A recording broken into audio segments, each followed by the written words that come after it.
রোজকার মতো ভিক্ষা শেষ করে মাহাদি বাস থেকে নেমে বাড়ির দিকে হাঁটা শুরু করলো। মাহাদি বর্তমানে পেশায় একজন ভিক্ষুক। সে কেন ভিক্ষা করছে সেটা সে নিজেও জানে না, তবে সে যেটা করছে এটাকে সে সাহায্য বলে না, এটাকে সে ভিক্ষাবৃত্তি বলে। সে আজকে বেশ কিছু টাকা গুছিয়েছে এবং এই টাকা দিয়ে তার মোটামুটি ডেলি রুটিন চেক আপ হয়ে যাবে। মাহাদি বাস থেকে নেমে গলির মুখ দিয়ে সামনের দিকে হাঁটা শুরু করলো। মাহাদির বয়স এবার 24 বছর। তার বাবা নেই, বাসায় এক অসুস্থ মা এবং ছোট্ট একটা বোন আছে। তার এই সামর্থ্য নাই যে তার মাকে চিকিৎসা করাবে। মূলত তার মায়ের চিকিৎসা করানোর জন্যই সে এরকমভাবে বাহিরে ভিক্ষাবৃত্তি করে বেড়ায়। যদিও মানুষের চোখে এটাকে ভিক্ষাবৃত্তি নয়, সাহায্য বলে, কিন্তু মাহাদি এটাকে ভিক্ষাই বলে। কারণ মাহাদি তার মায়ের জন্য অনেকের কাছে গিয়েছে সাহায্য চাওয়ার জন্য।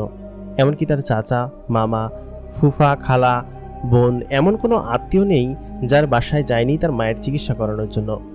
মাহাদিরা ছোটবেলা থেকেই দরিদ্র। মাহাদির বাবা একজন রিক্সা চালক ছিলেন। একবার এক বাস এসে তার উপর দিয়ে উঠিয়ে দেয়। তার রিক্সা সহ মাহাদির বাবাকে একদম পিষে ফেলে। তারপর থেকেই মাহাদি ছোটখাটো একটা চাকরি করে তাদের সংসার চালাতেন।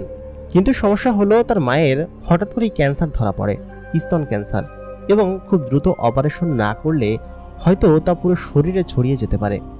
মাহাদি যে ছোটখাটো চাকরিটা করত, সেই চাকরির যে টাকা হতো তা দিয়ে ছোট বোনের পড়াশোনা এবং মায়ের চিকিৎসা করাতেন। এরকমভাবেই তাদের সংসার চলত। কিন্তু এত বড় একটা রোগ হয়ে গিয়েছে যে মাহাদির সামনে আর কোনো পথ খোলা নেই। সে তার আত্মীয় স্বজন এমন কারোর কাছে নেই যার কাছে হাত পাতেনি, এমনকি পায়ে পর্যন্ত পড়েছে, কিন্তু কেউ তাকে টাকা পয়সা দিয়ে সাহায্য করেনি। অপারেশন করতে বেশ কিছু টাকা লাগবে, যার কারণে সে পোস্টার ছাপিয়ে বাসে বাসে সাহায্য চেয়ে বেড়ায় এবং পাশাপাশি টুকটাক জিনিসপাতি বিক্রি করে এই বাসে বাসে ফেরি করে। এরকমভাবে মোটামুটি একটা চিকিৎসার টাকা সে গুছিয়ে ফেলেছে। ডাক্তার বলেছে আরও অনেক টাকা লাগবে, কিন্তু দ্রুত অপারেশন না করলে তার মায়ের হয়তো বাঁচানো আর সম্ভব হবে না। মাহাদি কি করবে কিছুই ভাবতে পারছে না, কারণ ডক্টর বলেছে 2 মাসের মধ্যে অপারেশন করতে হবে।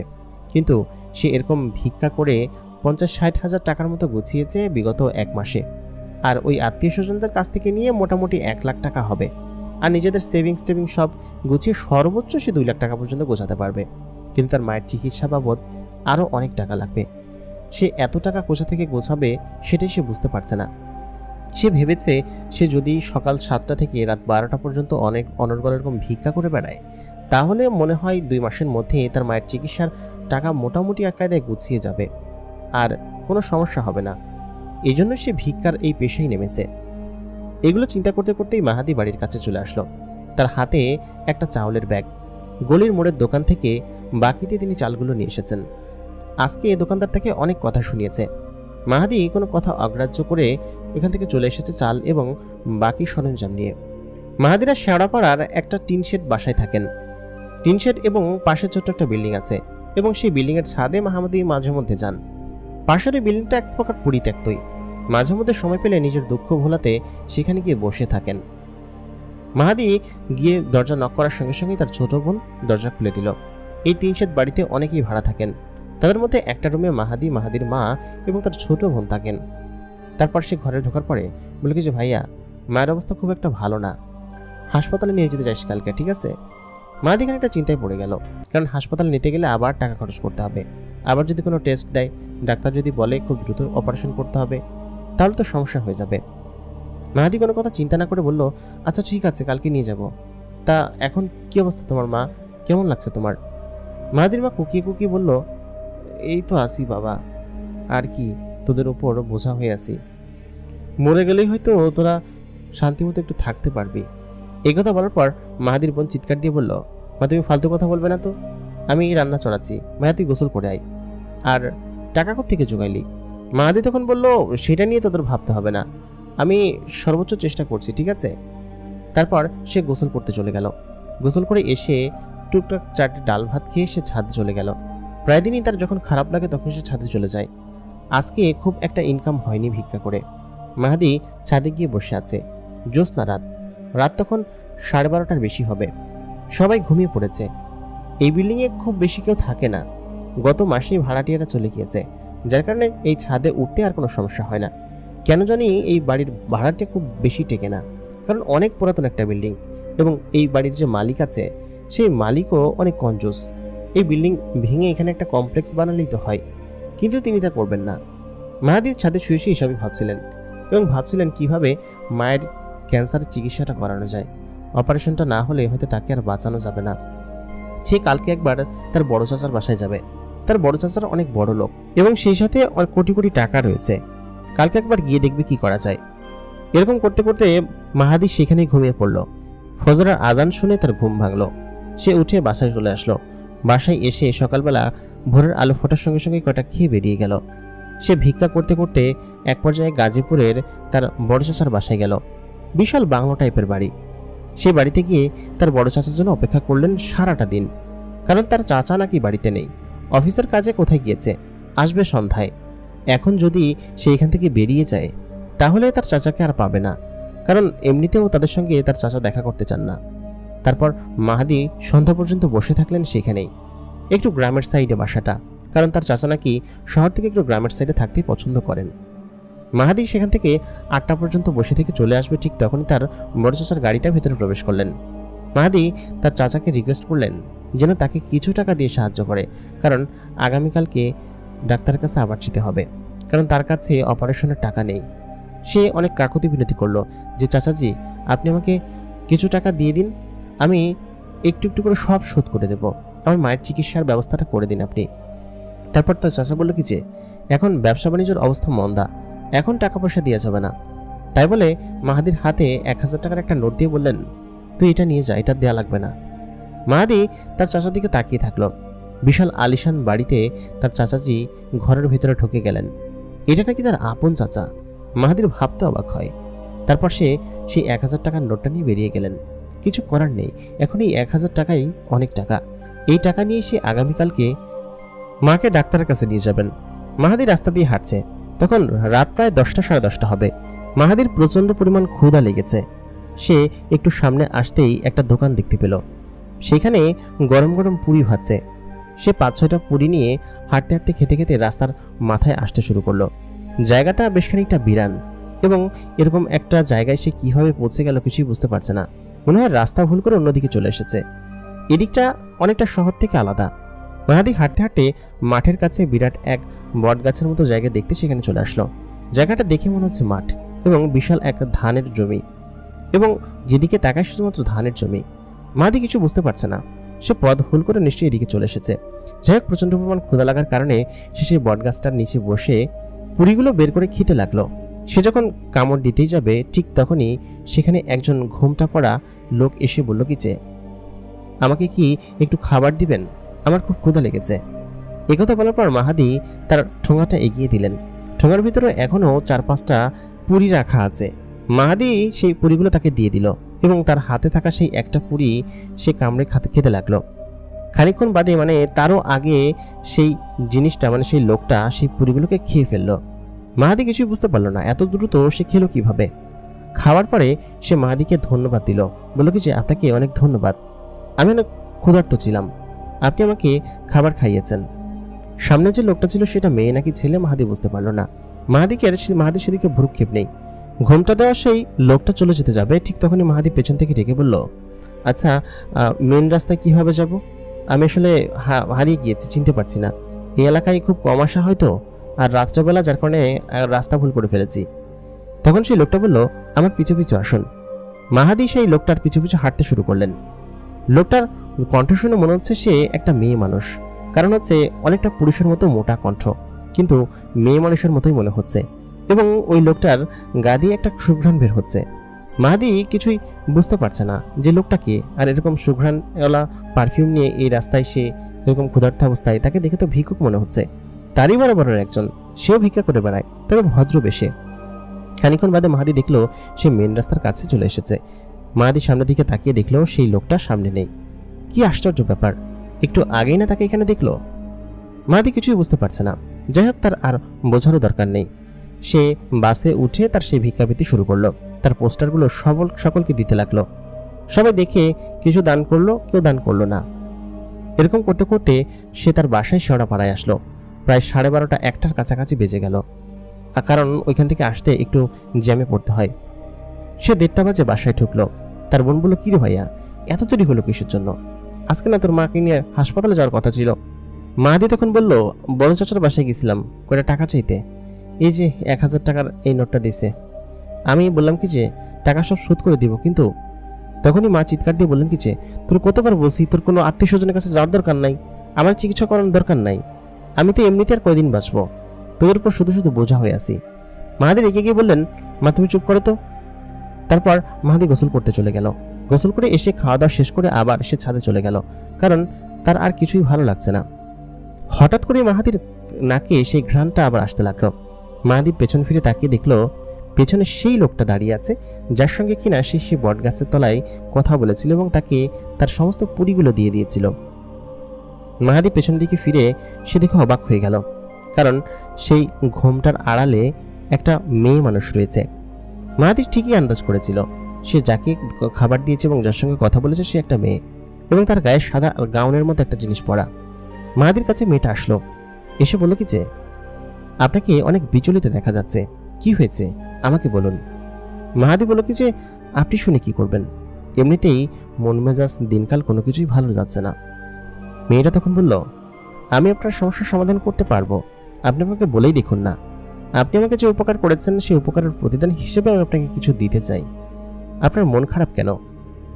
মাহাদি তখন বলল, আপনি এখানে কিভাবে আসলেন? আপনাকে না ওইখানে আমি দেখলাম এবং ওইখানে কোথাও হয়ে গিয়েছিলেন, আপনি কি এখানে আশেপাশে কোথাও থাকেন? আমাকে চিনেন নিশ্চয়ই। মেয়েটা তখন জানালো, না না, আমি আপনাকে চিনি না। তবে মাহাদি বলল, তবে কি? মেয়েটা চুপ হয়ে গেল। তারপর মাহাদিও চুপচাপ বসে আছে আকাশের দিকে তাকিয়ে, আকাশে ভরা জ্যোৎস্না।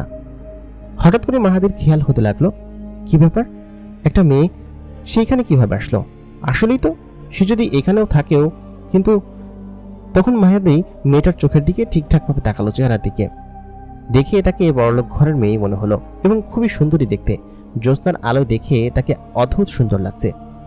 মাহাদি সঙ্গে সঙ্গে পেছনে সরে গেল এবং বলল, আপনি কে বলুন তো, আর আপনি এখানে কি করছেন? আমি তো বুঝতে পারলাম না।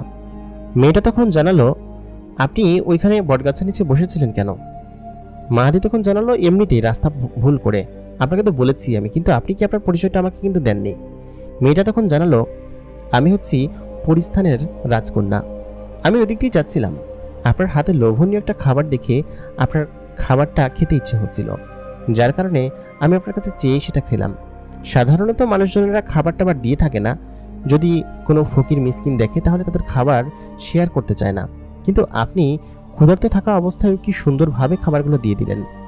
এর আগেও আমি অনেকের কাছে চেয়েছি, যেমন ভিক্ষুক সেজে দোকানের সামনে গিয়েছি, কিন্তু কেউ আমাকে খাবার দেয়নি। এমনকি অনেকে খাবার খাচ্ছে, তার কাছে শুধুমাত্র 1 লোকমা খাবার চেয়েছি, কিন্তু কেউ আমাকে খাবার দেয়নি। মানুষেরা খুব খারাপ হয়, কিন্তু একমাত্র আপনি যে ব্যক্তি ছিলেন যে কিনা ক্ষুধার্ত অবস্থায় থাকার পরেও আপনার সমস্ত খাবারগুলো আমাকে দিয়ে দিয়েছিলেন, শুধুমাত্র একটা খাবার আপনি রেখেছিলেন। বিষয়টা আমার কাছে ভালো লেগেছে, যার কারণে আমি সিদ্ধান্ত নিয়েছি যে আমি আপনার একটা সাহায্য করব। মাহাদি খানিকটা অবাক হলেন, বললেন, দেখুন আমি এখন মজা করার মুডে নেই, আপনি একটা পরী এবং পরিস্থানের রাজকন্যা, তাই না? আমার সঙ্গে মজা করছেন আপনি, তাই না? আর আপনি ওইখানে কেন গিয়েছিলেন? আপনি নিশ্চয়ই আমাকে ফলো করছেন। আর আমাকেও ফলো করার কি আছে? আমি তো কোনো প্রাইম মিনিস্টার বা মন্ত্রী না যে আমাকে আপনি ফলো করবেন। সুন্দরী দেখতে সেই মেয়েটা তখন বলল কি যে, আমার কথা আপনার বিশ্বাস হচ্ছে না, তাই না? মাহাদি বলল, বিশ্বাস অবিশ্বাসের বিষয় না, বিষয়টা হচ্ছে আমার মনটা এখন আর ভালো নেই, আপনি এখন আসতে পারেন, প্লিজ আমাকে খানিকক্ষণ একা থাকতে দিন। মেয়েটা তখন বলল, আচ্ছা ঠিক আছে, আমি আপনাকে বিশ্বাস করানোর ব্যবস্থা করছি, আপনি কয়েক সেকেন্ডের জন্য আপনার চোখটা একটু বন্ধ করুন তো। মাহাদি বলল কি যে, আপনি প্লিজ এখান থেকে যান, আমার প্রচণ্ড পরিমাণ মাথা ধরেছে, আর কালকে মাকে নিয়ে ডাক্তারের কাছে যেতে হবে, আমি আসলে খুব খুব বেশি পরিমাণ পেরেশানির মধ্যে আছে, আমাকে দয়া করে বিরক্ত করবেন না।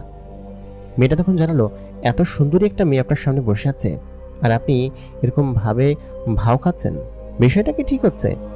মাহাদি বলল, আচ্ছা ঠিক আছে, আপনি যদি আমাকে সাহায্য করতে চান তাহলে সাহায্য করতে পারবেন।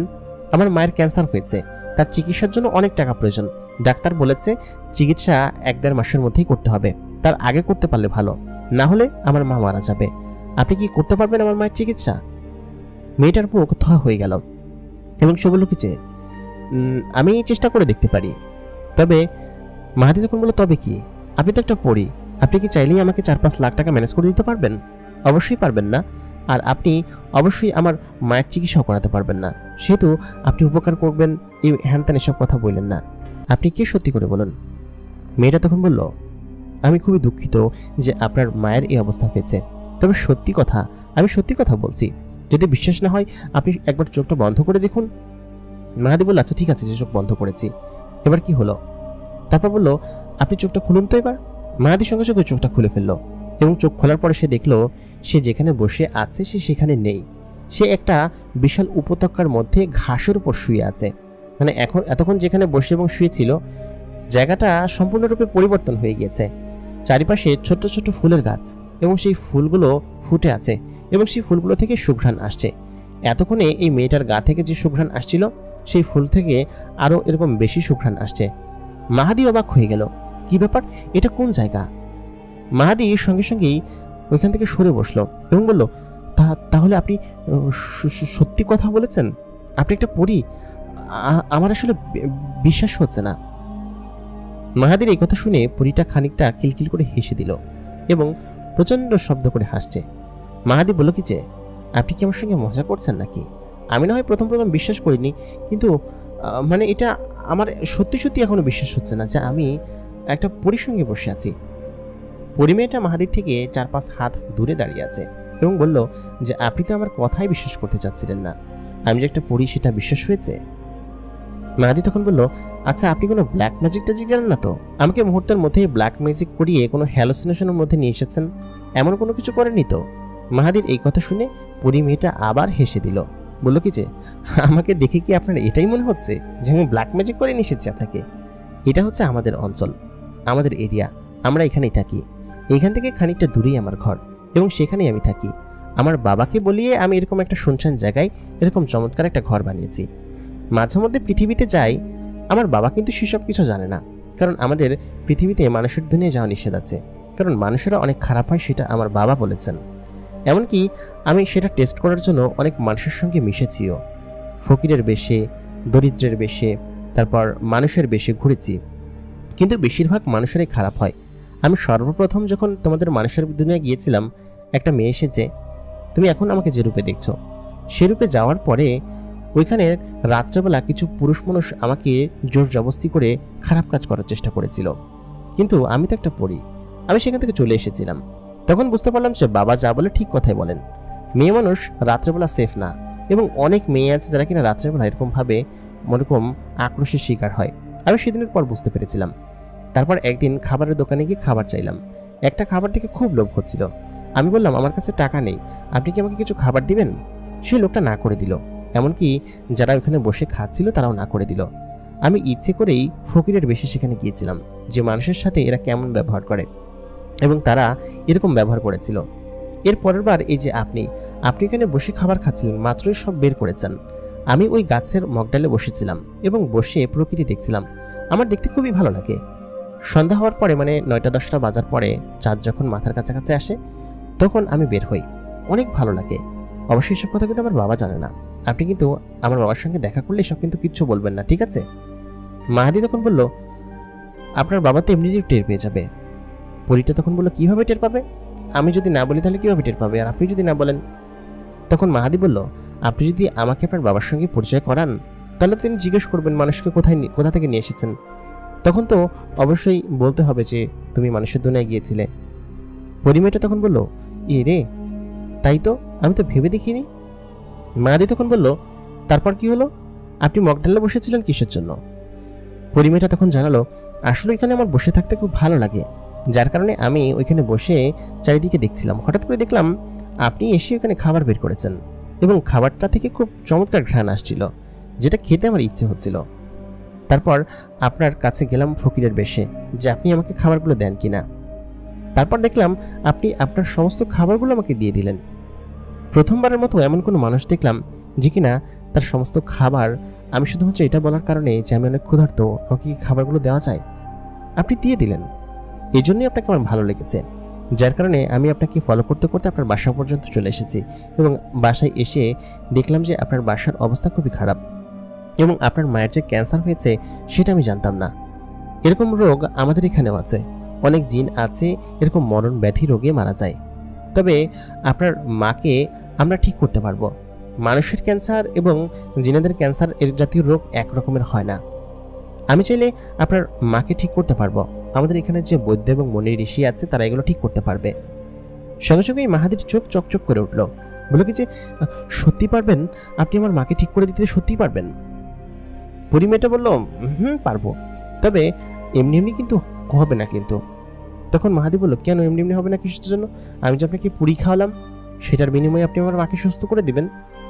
মেয়েটা তখন বলল, সেটার জন্য তো করবোই, কিন্তু আপনাকে ওয়াদা করতে হবে যে আপনি আপনাদের শহর আমাকে ঘুরিয়ে দেখাবেন। যদি দেখান তাহলে আমি যাব, না হলে কিন্তু আপনার মাকে আমি সুস্থ করব না। মাহাদি তখন বলল যে, আপনি আমার মাকে সুস্থ করে দিলে আমার প্রাণটাই আপনার জন্য বিসর্জন করে দিব, কারণ আমি আমার মাকে অনেক বেশি ভালোবাসি, আমার জীবনের চাইতেও বেশি। আপনি যদি বলেন যে আপনি আমার প্রাণের বিনিময়ে আমার মাকে সুস্থ করে দিবেন, তাহলে আমি আমার প্রাণটা দিয়ে দিব। পরিমেয়েটার চোখ বেয়ে পানি পড়ে গেল, কারণ সে এত ভালোবাসা দেখে আসলেই অবাক হচ্ছে। একটা ছেলে তার মাকে এত বেশি ভালোবাসতে কিভাবে পারে? পরিমেয়েটার নাম লামিয়া। তখন মাহাদি বলল, আপনার নাম কি? সে বলল কি যে, আমার নাম লামিয়া। মাহাদি বলল, লামিয়া, আপনি কান্না করবেন না। আপনি কেন কান্না করছেন? তখন লামিয়া বলল, আসলে আমি কান্না করছি এই কারণে যে আপনি আপনার মাকে কত বেশি ভালোবাসেন, অথচ আমার মা নেই। ছোটবেলায় আমার মা মারা গিয়েছিল, তারপর থেকে আমি এই বাবার কাছেই বড় হয়েছি এবং এইভাবেই চলাফেরা। আপনি আপনার মাকে অনেক বেশি ভালোবাসেন, তাই না? এত বেশি ভালোবাসা দেখে সত্যি আমার চোখের কোণায় পানি চলে আসলো। মাহাদি বলল কি যে, আপনার নামটা খুবই সুন্দর এবং আপনি অনেক সুন্দর এবং আপনার মনটা অনেক সুন্দর। আপনি যদি আমার মাকে ঠিক করে দিতে পারেন, তাহলে আপনি যা বলবেন আমি তাই করব। লামিয়া তখন বলল, সত্যি সত্যি যা বলবো তাই করবেন তো? তারপর মাহাদি বলল, আপনি যা বলবেন আমি সেটাই করব। মাহাদি এবং লামিয়া সেখানে হাঁটতে লাগলেন। কাছাকাছি খুব সুন্দর একটা সৌন্দর্য দেখা যাচ্ছে। মাহাদি বলল, আমি ওইখানে যাব। সঙ্গে সঙ্গেই মাহাদি সেখানে পৌঁছে গেলেন এবং বললেন, আমি এত তাড়াতাড়ি কিভাবে আসলাম? লামিয়া শুনে বলল কি যে, আমরা পরীরা সবকিছুই করতে পারি, আর আমাদের ক্ষমতা আমাদের অঞ্চলে অনেক বেশি। মানুষের দুনিয়ায় আমাদের ক্ষমতা কম, এবং সেখানে অনেক খারাপ মনি ঋষি থাকে যারা কিনা আমাদেরকে আটক করার জন্য বসে থাকে। অনেক খারাপ হুজুর আছে যারা কিনা আমাদেরকে দিয়ে খারাপ কাজ করিয়ে থাকে। এমন অনেক জিন আছে যাদেরকে দিয়ে খারাপ কাজ করিয়ে বেড়ায়। তারপর লামিয়া মাহাদিকে নিয়ে সেই ঋষির বাড়িতে গেল, যে ঋষি মানে হচ্ছে বৈদ্য, যেখানে চিকিৎসা করে থাকে। এবং লামিয়া গিয়ে বলেন, বৈদ্য আঙ্কেল বাসায় আছেন? ভেতর থেকে একটা ঘোমটা দেওয়া লোক বেরিয়ে আসলো, 6 ফুটের মতো লম্বা, এবং সে বিশাল দেহের একজন অধিকারী। যে ঘরটা থেকে বেরিয়ে আসলো সেই ঘরটা অনেক বড়। তারপর লামিয়া বলল কি যে, এটা আমার বন্ধু, ওর নাম মাহাদি। ও একজন মানুষ এবং ওর মা অসুস্থ। ওর মাকে নাকি বাঁচানোর জন্য ডাক্তাররা অনেক টাকা চেয়েছে, মানে ওদের যেটা লেনদেন হয় আর কি টাকায়, সেই টাকা চেয়েছে, কিন্তু মাহাদির কাছে এত টাকা নেই। মাহাদি খুব ভালো ছেলে, আমার বন্ধু। আপনি কি ওকে সাহায্য করতে পারবেন? ওর মাকে বাঁচিয়ে তুলতে পারবেন? তারপর সেই বৈদ্য লোকটা বলেন কি যে, আগে দেখতে হবে, তোমরা তাকে কালকে নিয়ে আসো, ঠিক আছে? যদি আমার দ্বারা সম্ভব হয় তাহলে আমি নিয়ে আসবো। তা তোমার বাবা কেমন আছে? তখন লামিয়া বলল, জি আঙ্কেল, আমার বাবা অনেক ভালো আছে। আপনি তো আমাদের বাড়িতে অনেক দিন যান না। তখন সে বৃদ্ধ বৈদ্য লোকটা বললেন, তোমার বাড়ির কেউ তো অসুস্থ হয় না, সেই জন্য যাওয়া হয় না। তারপর লামিয়া বললেন, আঙ্কেল এটা কি বললেন আপনি? আপনি তো এমনিতে বেড়াতে যেতে পারেন, আগে কত যেতেন। আপনি দয়া করে আমাদের বাসায় কিন্তু বেড়াতে যাবেন, অনেকদিন আপনাকে দেখি না। তারপর সেই বৃদ্ধ লোকটা বলেন, আচ্ছা ঠিক আছে যাব। তারপর মাহাদিকে ভেতরে বসতে দিল। ভিতরে বসতে দিয়ে প্লেটে করে এক অদ্ভুত দেখতে লোক তাকে কিছু খাবার দিয়ে গেল। সেই লোকটার মুখে ঘুমটা দেওয়া। মাহাদি লামিয়াকে বলল, এরা সবে ঘুমটা দেওয়া কিসের জন্য? এরা নিশ্চয়ই জিন। লামিয়া তখন জানালো, হ্যাঁ জিন। এরা ঘুমটা দেওয়া এই কারণেই, কারণ এদের আসল রূপে তুমি দেখলে ভয় পেয়ে যাবে, যার কারণে এরা ঘুমটা দিয়ে তোমার সামনে আসছে। কিন্তু আমাদের ওই বৈদ্য আঙ্কেল, উনি আবার রূপ পরিবর্তন করতে পারেন, যার কারণে ওনার চেহারা তোমাকে দেখিয়েছে। আর ওনারা হয়তো অনেক শক্তিশালী জিন না, যার কারণে নিজের রূপ সহজে পরিবর্তন করতে পারে না, দাসী জিন আর কি, এই জন্য। মাহাদি বলল, ও আচ্ছা। মাহাদির সামনে যে ফলের গামলাটা রাখা এবং মিষ্টির গামলাটা রাখা, সেটা থেকে মাহাদি অবাক হয়ে গেল।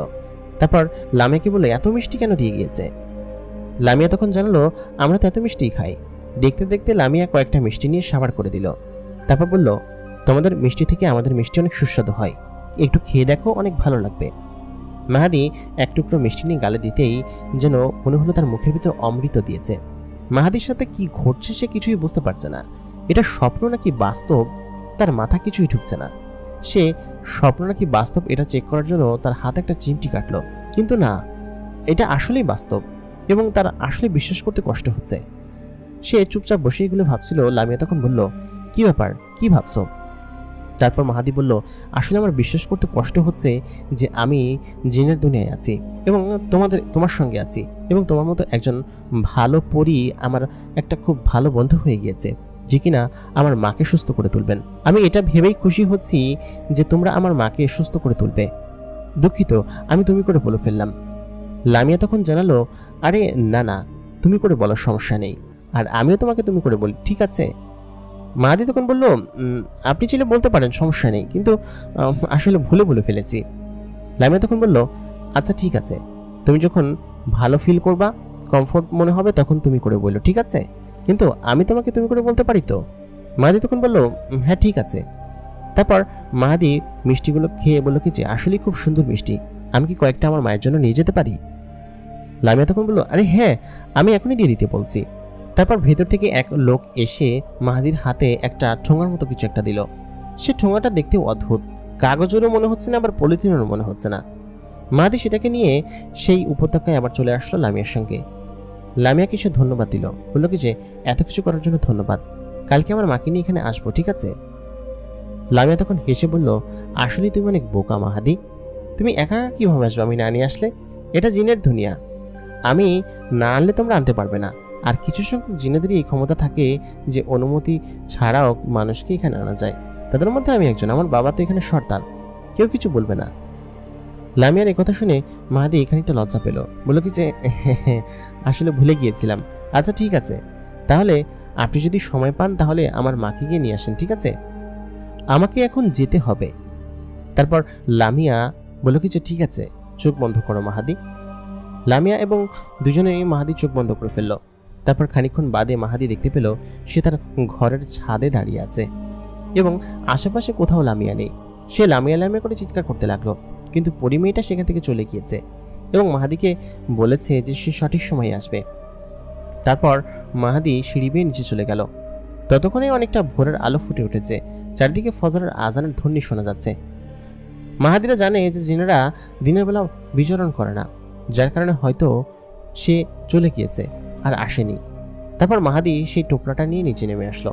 নিচে নেমে এসে ঘরের ভিতরে ঢুকতেই তার বোন বলল, কি রে, তুই সারা রাত কই ছিলি? আজকেও ছাদে ঘুমাইছিলি? মাহাদি বলল কি যে না, একটু এক জায়গায় গিয়েছিলাম, এক বন্ধুর বাসায়, সেখান থেকে কিছু খাবার নিয়ে এসেছি, দেখ। মাহাদি ঠোঙ্গাটা সামনে এগিয়ে দিতেই তার ছোট বোন মিষ্টিগুলো বের করে খেতে লাগলো। বলল কি যে বাহ, খুব সুন্দর তো, অনেক দামি মিষ্টি মনে হয়, তাই না? অবশ্যই আমরা এরকম মিষ্টি কই থেকে পাবো বল? মাহাদি তখন বললো, হ্যাঁ খুব দামি মিষ্টি। শোন, আজকে সন্ধ্যার পরে কিন্তু তোরা তৈরি হয়ে থাকিস, বুঝছিস?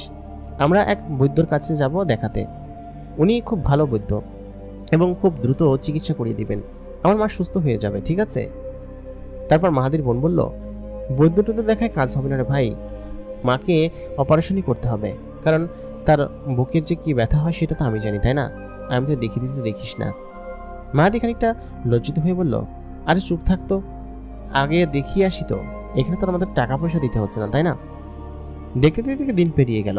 মাহাদি সারাদিন লামিয়ার কথা মনে করতে লাগলো, কারণ লামিয়াকে দেখে তার আসলে খুব ভালো লেগেছে। এত সুন্দর একটা মেয়ে যে তার পাশে এসে বসেছে, তাকে এত দূরে ঘুরতে নিয়ে গিয়েছে, তার সঙ্গে গল্প করেছে, সেটা ভেবেই মাহাদির আনন্দ লাগছে।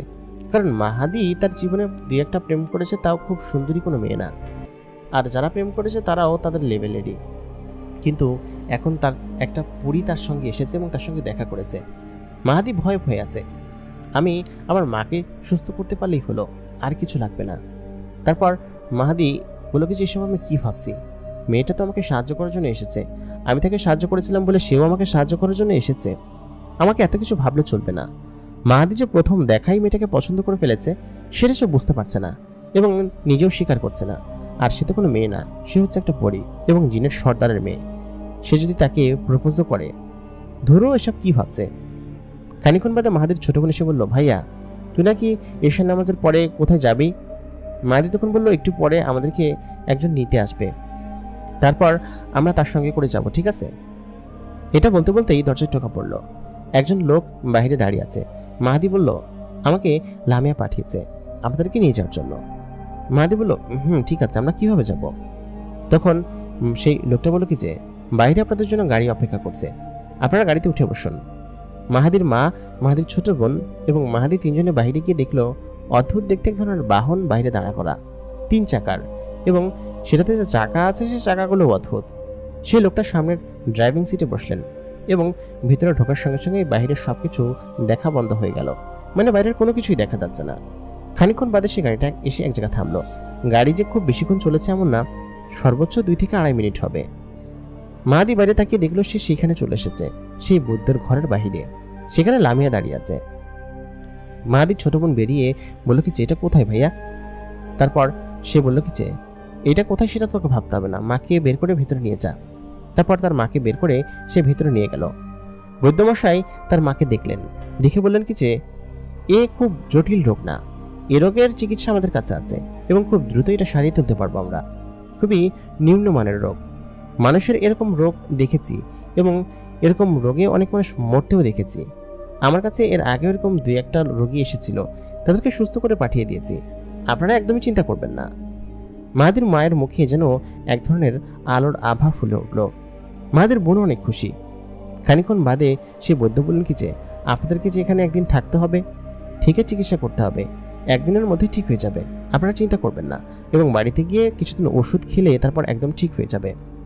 তারপর মাহাদির মা সেখানে একদিন থেকে ট্রিটমেন্ট করলেন। মাহাদির বোন আশেপাশে তাকিয়ে দেখলেন খুবই সুন্দর জায়গা। এত দ্রুত এই জায়গায় কিভাবে আসলেন সেটা মাহাদির বোন কিছুতেই বুঝতে পারছে না। সে মাহাদিকে জিজ্ঞেস করলো, আচ্ছা ওই মেয়েটা কি বলতো, খুবই সুন্দরী দেখতে এবং বড়লোকের মেয়ে মনে হচ্ছে, আর এটা কোন জায়গা? আমরা তো 2-2.5 মিনিটের বেশি গাড়িতে চড়িনি, আর শেওড়াপাড়া থেকে এরকমভাবে একটা গাড়িতে উঠে আমরা এরকম একটা জায়গায় চলে আসলাম, আমার কাছে আসলে বিশ্বাস হচ্ছে না। মাহাদি তখন বলল, তোকে বললে বিশ্বাস করবি না, ওই মেয়েটা একটা পরী, তুই জানিস? মাহাদির বোন বলল, হ্যাঁ, পরীর মতোই তো দেখতে, সুন্দরী। তারপর লামিয়া এসে বলল, কি ব্যাপার, 2 ভাই বোনে কি গল্প হচ্ছে? হ্যাঁ। তারপর মাহাদির ছোট বোন বলল, আপু আপনি কি একটা পরী? ভাইয়া তো সেটাই বলছে। তারপর লামিয়া বলল কি যে, হ্যাঁ আমি একটা পরী এবং তোমরা পরীর দুনিয়ায় আছো। মাহাদির বোন প্রায় অজ্ঞান হয়ে যাওয়ার মতো অবস্থা, তার মানে আশেপাশে সবাই জিন আছে। তারপর লামিয়া তাকে ধরে বলল, আরে তোমার ভয় পেতে হবে না। লামিয়ার বোন আসলে বিশ্বাস করতে পারছে না।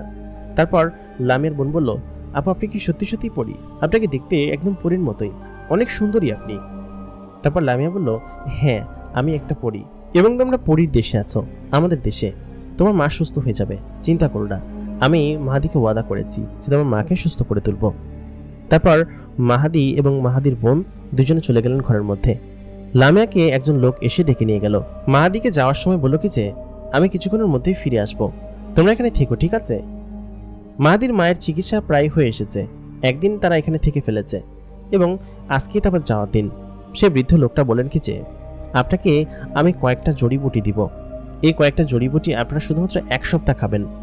1 সপ্তাহের মধ্যে আপনার এই সমস্যা ঠিক হয়ে যাবে এবং আপনার যে কষ্ট সেটাও ঠিক হয়ে যাবে। এটা আমরা বিভিন্ন বিরান জায়গা থেকে সংগ্রহ করি। এরকম রোগ আমাদের এখানে খুব কম হয় এবং এরকম রোগের চিকিৎসা আমাদের এখানে অনেক উন্নত। বিভিন্ন জায়গা থেকে গাছগাছরা সংগ্রহ করে আমরা এই রোগের চিকিৎসা করে থাকি। আপনি সুস্থ হয়ে যাবেন, একদমই চিন্তা করবেন না। আসলেই একদিনে মাহাদির মায়ের কষ্ট অনেকখানি কমে গিয়েছে। যে পরিমাণ ব্যথা হতো বুকে, সেরকম পরিমাণ ব্যথা এখন আর বুকে হচ্ছে না, খানিকটা আছে। খানিকক্ষণ বাদে লামিয়া সেখানে এসে উপস্থিত হলো। সে বলল, আন্টি আপনি একদম সুস্থ হয়ে যাবেন, আপনি একদমই চিন্তা করবেন না, ঠিক আছে? তারপর মাহাদির মা বলল কি যে, তুমি কে মা? তুমি একদম দেবদূত হয়ে আমাকে এরকম সাহায্য করলে, আমরা যে কি পেরেশানির মধ্যে ছিলাম। মাহাদি তো সারাদিন রাত শুধুমাত্র টেনশনের মধ্যে থাকতো, এই নিয়ে যে আমার চিকিৎসা কিভাবে করাবে। আল্লাহর রহমতে যেন দ্রুত সুস্থ হয়ে যায়, দোয়া করো মা। তারপর লামিয়া বলল, আন্টি আপনার জন্য অবশ্যই দোয়া করি, আপনি দ্রুত সুস্থ হয়ে যান। এরপরে মাহাদিদের বাড়িতে নামিয়ে দিয়ে আসলো। নামিয়ে দিয়ে আসার পরে মাহাদির মা ঘরে চলে গেলেন। ঘরে যাওয়ার পরে মাহাদি বাহিরে লামিয়ার সঙ্গে দাঁড়িয়ে আছেন এবং বললেন, মাহাদি তোমার সঙ্গে আবার কবে দেখা হবে? তুমি কিন্তু ভুলে যেও না যে তোমার কথা ছিল যে আমাকে নিয়ে তুমি ঘুরতে যাবে, ঠিক আছে? মাহাদি তখন বলল, আমার মা আগে সুস্থ হোক তারপরে। লামিয়া বলল, কেন, মা সুস্থ না হলে বুঝি আপনি আমাকে ঘুরিয়ে দেখাবেন না, তাই না? মাহাদি তখন বলল, আচ্ছা ঠিক আছে, আপনার যখন সময় হয় আপনি আসেন, আমি আপনাকে নিয়ে ঘুরতে যাব, ঠিক আছে? তারপর লামিয়া বলল, আচ্ছা ঠিক আছে, আমি কালকে সন্ধ্যার দিকে আসবো, ঠিক আছে? আপনি আমাকে নিয়ে আপনাদের শহরটা ঘুরিয়ে দেখাবেন। মাহাদি বলল, আচ্ছা ঠিক আছে, আমি আপনাকে আমাদের শহর ঘুরিয়ে দেখাবো। প্রায় 2 দিন কেটে গেল, লামিয়ার কোনো খবর নেই। মাহাদি খুবই টেনশনের মধ্যে পড়ে গেল, কারণ লামিয়া কেন আসছে না সেটা ভেবেই তার টেনশন হচ্ছে। আর এদিকে তার মা অনেকটা প্রায় সুস্থ হয়ে এসেছে। সে বসে ছাদে ভাবছিল এবং অপেক্ষা করছিল যে লামিয়া যদি আজকে আসে। সে গত 2 দিন ছাদে অপেক্ষা করেছে, কিন্তু লামিয়া আসেনি। খানিকক্ষণ বাদে তার নাকে সে সুঘ্রাণটা আসতে শুরু করলো। সন্ধ্যার দিকে উঠে এসে জ্যোৎস্না দেখতে শুরু করেছে। জ্যোৎস্না অনেকটা কোলে ঢলে পড়েছে, কিন্তু নাকে ঘ্রাণটা আসতেই মাহাদি বলল, লামিয়া, তোমার আসতে এত সময় লাগলো? লামিয়া পেছন থেকে এসে বলল, কি যে এত টাইম লাগলো মানে? আর তুমি কিভাবে বুঝলে যে আমি এসেছি? মাহাদি তখন বলল, আমি বুঝি, সবই বুঝি, তোমার হার্টবিট আমি শুনতে পাই, যার কারণে আগে থেকেই বুঝে চাই। এই কথা শুনে লামিয়া তখন বলল, হয়েছে, এখন চলুন, আপনি নাকি আমাকে ঘুরিয়ে দেখাবেন সমস্ত জায়গা। মাহাদি তখন বলল, চলো, তোমাকে ঘুরিয়ে দেখাবো। খানিকক্ষণ বাদে মাহাদিরা মেন রাস্তায় চলে আসলো।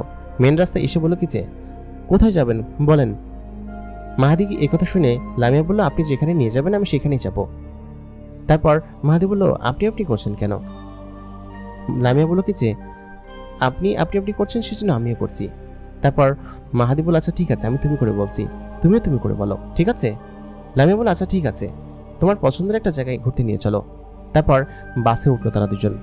বাসে বেশ খানিকটা ভিড়। লামিয়া ভিড়ের মধ্যে ধাক্কাধাক্কি করে একটা মহিলা সিট ম্যানেজ করতে পারলো এবং সেখানে বসে পড়লো।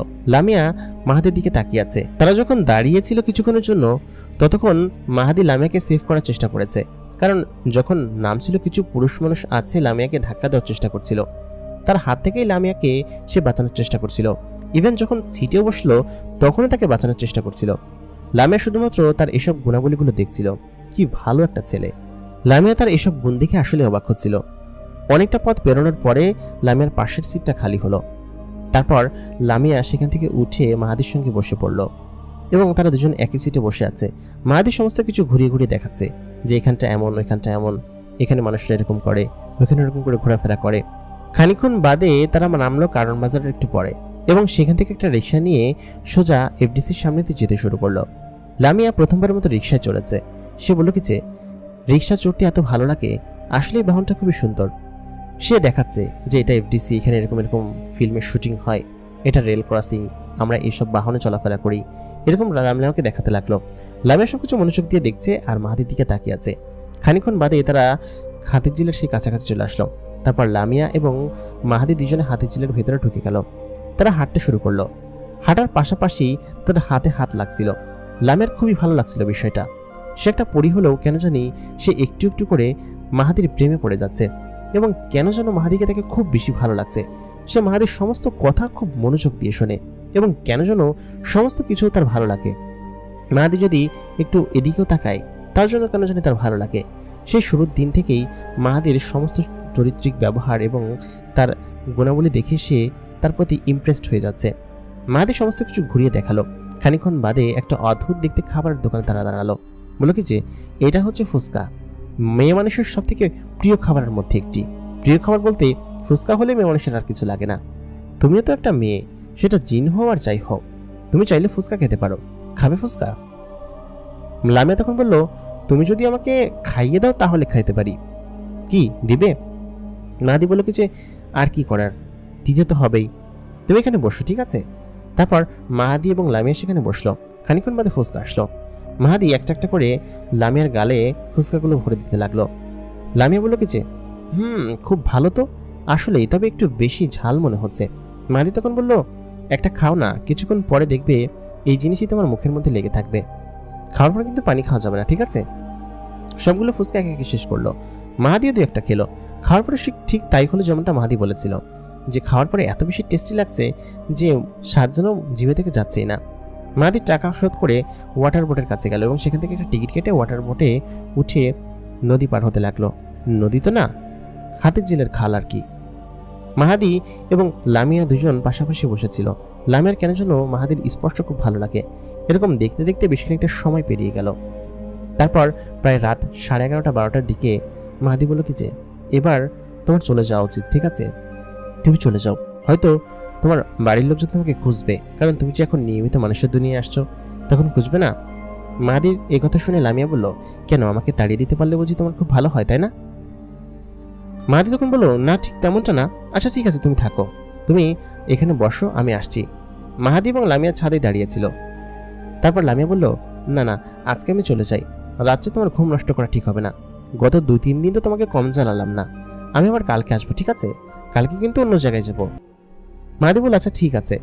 মাহাদিরও কেন যেন একটু একটু লামিয়াকে ভালো লাগতে শুরু করেছে, কিন্তু লামিয়া যে পুরোপুরি মাহাদির প্রেমে পড়ে গিয়েছে সেটা লামিয়াকে দেখলেই বোঝা যায়। পরদিন লামিয়া ঠিকই সেই সময় চলে আসলো এবং মাহাদি এবং লামিয়া পুরো শহর ঘুরে বেড়ালো। এরকম করে প্রায় 6-7 দিন মাঝখানে কেটে গেল।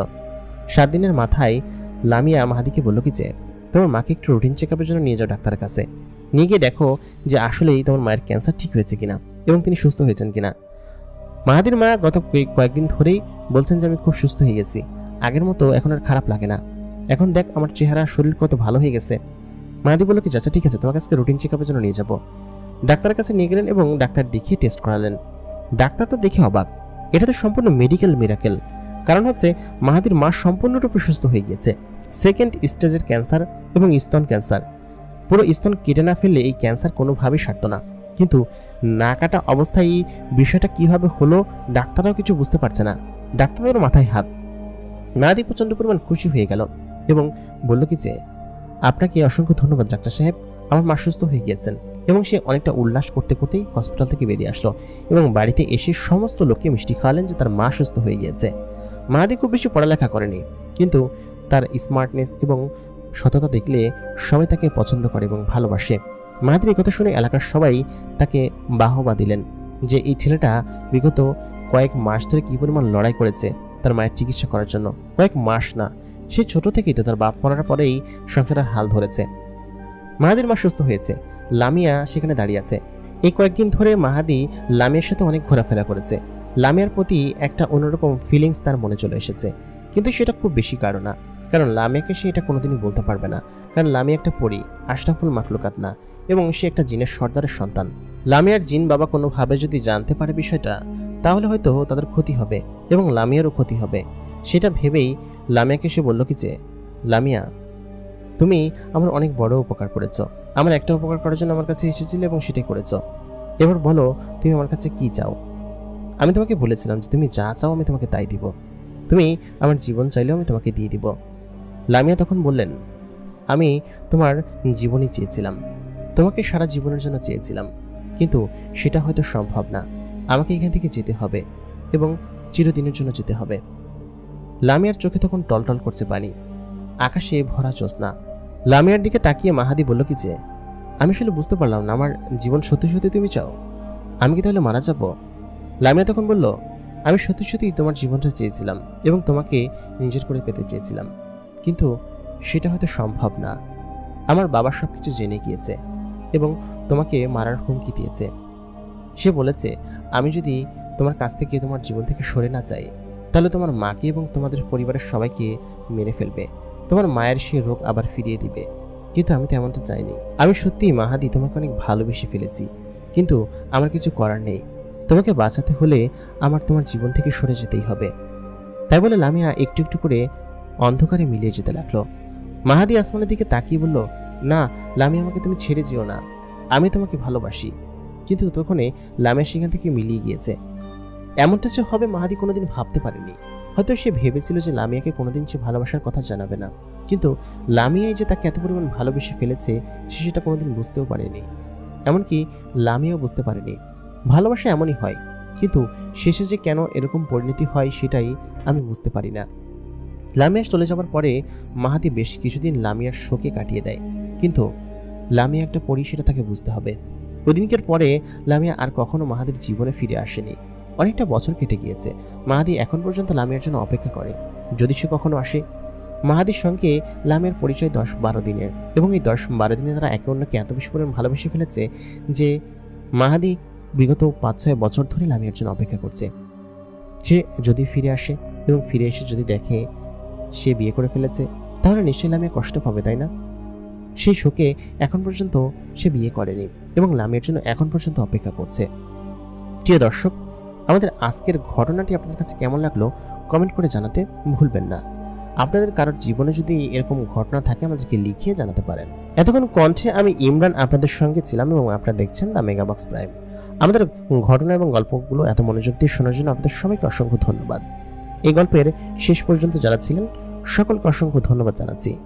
যারা এখন পর্যন্ত আমাদের চ্যানেলটাকে সাবস্ক্রাইব করেনি অবশ্যই সাবস্ক্রাইব করে রাখুন এবং ভিডিওতে বেশি বেশি করে লাইক, কমেন্ট এবং শেয়ার করবেন। দেখা হবে পরবর্তীতে এমন কোনো গল্প নিয়ে। ততক্ষণ পর্যন্ত ভালো থাকবেন, সুস্থ থাকবেন। খোদা হাফেজ।